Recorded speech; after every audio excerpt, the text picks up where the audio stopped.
many reasons why Jupiter Inlet is considered unnavigable by the United States Coast Guard is there is constantly moving shoals on the outside of the inlet, on the ocean side.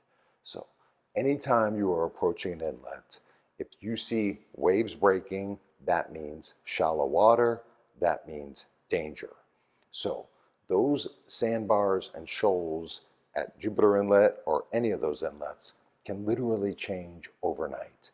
So you're never traversing the same inlet twice. So you need to be very observant, observe the conditions, observe breaking waves, follow other boats, look at other boats to see how they're navigating the inlet, and determine if it's safe for your vessel. But let's use Jupiter Inlet as an example. You left in the morning, it was nice and calm, you're returning at the end of the day, and now you have a big incoming swell against a strong outgoing tide, creating that big standing wave in the middle of the inlet, and you have shoals all around the entrance. So as you're approaching the entrance to the inlet, the first thing you're going to do is avoid any breaking waves. That's shallow water, that is danger. As you come into the inlet, accidents and problems happen in inlets when you go either too fast or too slow. The best and safest way to operate your boat in an inlet is what I call the snowplow position. So all of you are familiar with, in a powerboat, as you're getting up on plane, before you get on plane, that boat is riding bow high and creating a big, huge wake behind it.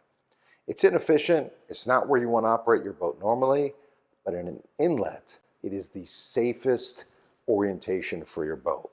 You want your boat dug in, creating a huge wake with the bow towards the sky, because now waves can't come over the bow, and in the case of Jupiter Inlet, when we're traversing that standing swell, water's moving, but the swell's not moving, we come up over the swell and back down the other side, keeping our bow towards the sky at all times.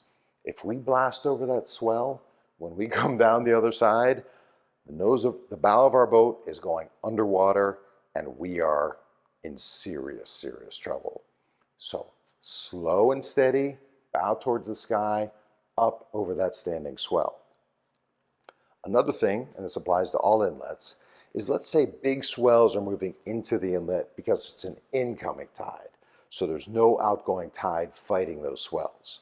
In that case, we time our boat, we ride the back of a swell with our bow up, we time our throttle, ride the back of our swell all the way in.